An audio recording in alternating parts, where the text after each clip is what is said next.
Hello friends, मैं अमृता। आप सबको मेरे चैनल में स्वागत है। तो आज हम जिस महापुरुष के जीवन के बारे में जानेंगे वो है नेताजी सुभाष चंद्र बोस, जिनकी जीवनी को आज हम याद करेंगे। तो क्या आप जानते हैं, नेताजी सुभाष चंद्र बोस सर्वकालिक नेता थे, जिनकी जरूरत कल थी, आज है और आने वाले कल में भी होगी। वो ऐसे वृद्ध सैनिक थे जिनके विचार, कर्म और आदर्श को अपनाकर राष्ट्र वो सब कुछ हासिल कर सकता है जिसका वो हकदार है। सुभाष चंद्र बोस स्वतंत्रता समर के अमर सेनानी, माँ भारती के सच्चे सपूत थे। नेताजी भारतीय स्वाधीनता संग्राम के उन योद्धाओं में से एक थे जिनका नाम और जीवन आज भी करोड़ों देशवासियों को मातृभूमि के लिए समर्पित होकर कार्य करने की प्रेरणा देता है। तो चलिए देखते हैं कैसे थे हमारे नेताजी सुभाष चंद्र बोस और कैसे थे इनके विचारधारा। तो दोस्तों, क्या आपको ये छवि दिख रही है?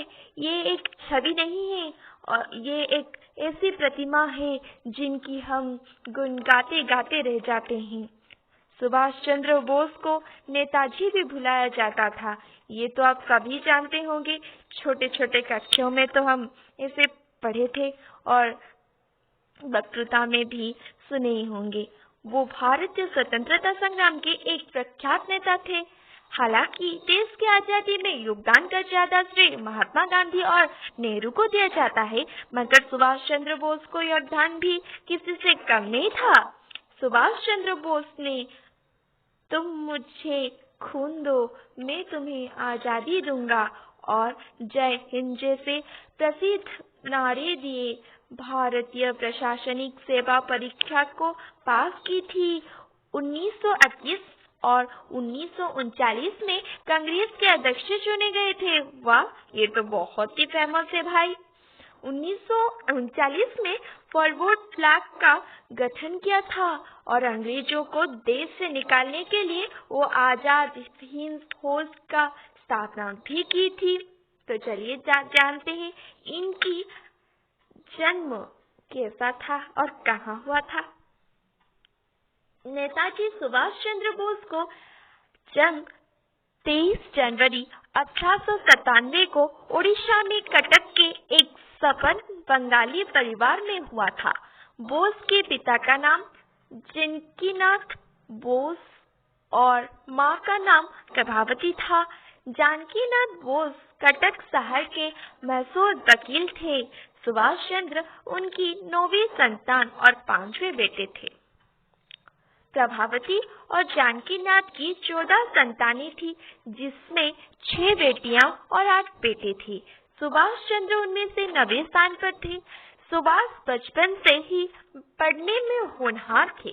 उन्होंने 10वीं की परीक्षा में प्रथम स्थान प्राप्त किया था और स्नातक में भी प्रथम आए थे। कलकत्ता के स्कॉटिश चर्च कॉलेज से उन्होंने दर्शन शास्त्र में स्नातक की डिग्री हासिल की थी। उसी दौरान सेना में भर्ती हो रही थी।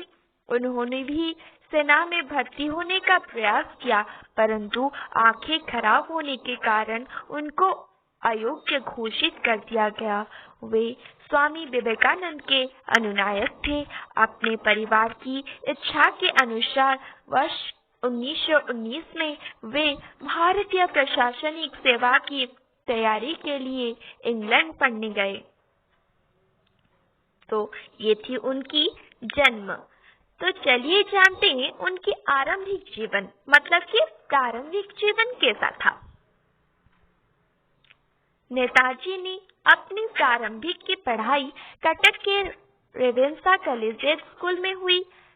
तत्पश्चात उनकी शिक्षा कलकत्ता के प्रेसिडेंसी कॉलेज और स्कॉटिश चर्च कॉलेज से हुई और बाद में भारतीय प्रशासनिक सेवा मतलब इंडियन सिविल सर्विस की तैयारी के लिए उनके माता पिता ने बोस को इंग्लैंड के कैम्ब्रिज विश्वविद्यालय भेज दिया।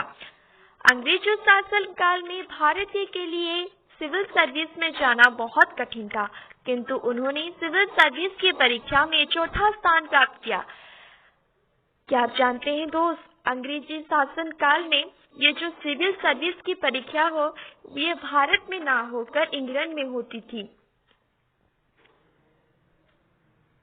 1916 में जब वे दर्शन शास्त्र में बीए के छात्र थे, किसी बात पर प्रेसिडेंसी कॉलेज के अध्यापकों और छात्रों के बीच झगड़ा हो गया। सुभाष ने छात्रों का नेतृत्व संभाला, जिसके कारण उन्हें प्रेसिडेंसी कॉलेज से 1 साल के लिए निकाल दिया गया और परीक्षा देने पर प्रतिबंध भी लगा दिया। 49वीं बंगाल रेजिमेंट में भर्ती के लिए उन्होंने परीक्षा दी, किंतु आंखें खराब होने के कारण उन्हें सेना के अयोग्य घोषित कर दिया गया। बहुत दुखदाई है ये घटना। किसी प्रकार स्कॉटिश चर्च कॉलेज में उन्होंने प्रवेश तो ले लिया, किंतु मन सेना में ही जाने का कह रहा था। खाली समय का उपयोग करने के लिए उन्होंने टेरिटोरियल आर्मी की परीक्षा दी और फोर्ट विलियम सेनालय में रंगरूट के रूप में प्रवेश पा गए। फिर ख्याल आया कि कहीं इंटरमीडिएट की तरह बीए में भी कम नंबर ना आए जाए। सुभाष ने खूब मन कर लगाकर पढ़ाई की और 1919 में बीए की परीक्षा प्रथम श्रेणी में उत्तीर्ण की। कलकत्ता विश्वविद्यालय में उनका दूसरा स्थान था। वाह! पिता की इच्छा थी कि सुभाष आईएएस बने, किंतु उनकी आयु को देखते हुए केवल एक ही बार में यह परीक्षा पास करनी थी। उन्होंने पिता से 24 घंटे का समय यह सोचने के लिए मांगा था कि वे परीक्षा देने या ना देने पर कोई अंतिम निर्णय ले सके। सारी रात इसी असमंजस में वो जागते रहे कि क्या किया जाए। आखिर उन्होंने परीक्षा देने का फैसला किया और 15 सितंबर 1919 को इंग्लैंड चले गए। परीक्षा की तैयारी के लिए लंदन के किसी स्कूल में दाखिला न मिलने पर सुभाष ने किसी तरह किंग्स विलियम हॉल में मानसिक एवं नैतिक विज्ञान की ट्राई पास की। परीक्षा का अध्ययन करने हेतु उन्होंने प्रवेश मिल गया। इससे उनके रहने व खाने की समस्या हल हो गई। हाल में एडमिशन लेना तो बहाना था, असली मकसद तो आईसीएस में पास होकर दिखाना था। सो उन्होंने 1920 में वरीयता सूची में चौथा स्थान प्राप्त करते हुए पास कर ली। तो उनकी प्रारंभिक जीवन तो हम जान गए हैं। तो चलिए, वो आजाद हिंद फौज की स्थापना की थी, ये तो हम हमेशा जानते हैं, सभी जानते हैं। तो वो कैसे की थी और किन किन लोग को लेकर की थी, यही देखते हैं। चलिए, द्वितीय विश्व युद्ध के दौरान सितंबर 1939 को सुभाष चंद्र बोस ने यह तय किया कि वो एक जन आंदोलन आरंभ करेंगे। वो पूरे भारत में लोगों को इस आंदोलन के लिए प्रोत्साहन करने लगे और लोगों को जोड़ना भी शुरू कर दिया। इस आंदोलन की शुरुआत की भनक लगते ही ब्रिटिश सरकार को सहन नहीं हुआ और उन्होंने सुभाष चंद्र बोस को जेल में डाल दिया। उन्होंने जेल में 2 हफ्ते तक खाना तक नहीं खाया। खाना ना खाने के कारण जब उनका स्वास्थ्य बिगड़ने लगा तो हंगामे के डर से उन्हें घर में नजरबंद करके रखा गया। साल 1941 में उनसे इस हाउस अरेस्ट के दौरान सुभाष ने जेल से भागने की एक योजना बनाई। वो पहले गोमाहा बिहार गए और वहां से वो सीधा पेशावर चले गए। उसके बाद वो जर्मनी चले गए और वहां हिटलर से मिले। सुभाष चंद्र बोस बर्लिन में अपनी पत्नी एमिल सकेल के साथ रहते थे।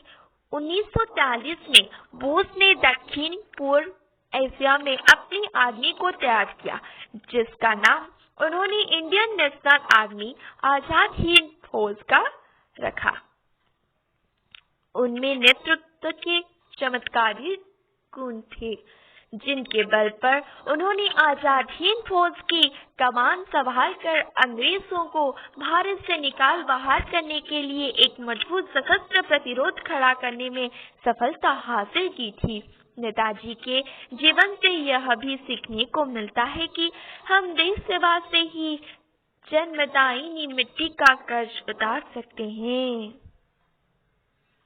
उन्होंने अपने परिवार के बारे में ना सोचकर पूरे देश के बारे में सोचा। नेताजी के जीवन के कई और पहलू हमें एक नई ऊर्जा प्रदान करता है। वे एक सफल संगठनकर्ता थे। उनकी बोलने की शैली में जादू था और उन्होंने देश में बाहर रहकर स्वतंत्रता आंदोलन चलाए। नेताजी मतभेद होने का बावजूद भी अपने साथियों का मान सम्मान रखते थे। उनकी व्यापक सोच आज की राजनीति के लिए भी सोचनीय विषय है। उनकी विचारधारा कैसे है यह तो हम जानना ही भूल गए, तो चलिए जानते हैं उनकी विचारधारा कैसा था। प्रथम, तुम मुझे खून दो, मैं तुम्हें आजादी दूंगा। 2, याद रखिए, सबसे बड़ा अपराध अन्याय को सहना और गलत व्यक्ति के साथ समझौता करना है। 3, यह हमारा फर्ज है कि हम अपनी आजादी की कीमत अपने खून से चुकाएं। हमें अपना त्याग और बलिदान से जो आजादी मिले उसकी रक्षा करने की ताकत हमारे अंदर होनी चाहिए। 4, मेरा अनुभव है कि हमेशा आशा की गई ना कोई किरण आती है जो हमें जीवन से दूर भटकने नहीं देती। 5, जो अपनी ताकत पर भरोसा करता है वो आगे बढ़ता है और उधार की ताकत वाले घायल हो जाता है। 6, हमारा सफर कितना ही भयानक, कष्टदायी और बदतर हो सकता है, लेकिन हमें आगे बढ़ते रहना ही है। सफलता का दिन दूर हो सकता है, लेकिन उसका आना अनिवार्य ही है। तो अब हम उस घड़ी में पहुंच गए हैं जहां उनकी मृत्यु हुई थी। ये तो बहुत दुखदाई है क्योंकि हम एक हीरे को हमसे दूर कर रहे हैं, खो दिए हैं। ऐसा माना जाता है कि 18 अगस्त 1945 में एक विमान दुर्घटना में उनकी मृत्यु ताइवान में हो गई, परंतु उसका दुर्घटना का कोई साक्ष्य नहीं मिल सका। सुभाष चंद्र की मृत्यु आज भी विवाद का विषय है और भारतीय इतिहास सबसे बड़ा संशय है। तो ये था हमारे नेताजी सुभाष चंद्र बोस जी की जीवनी।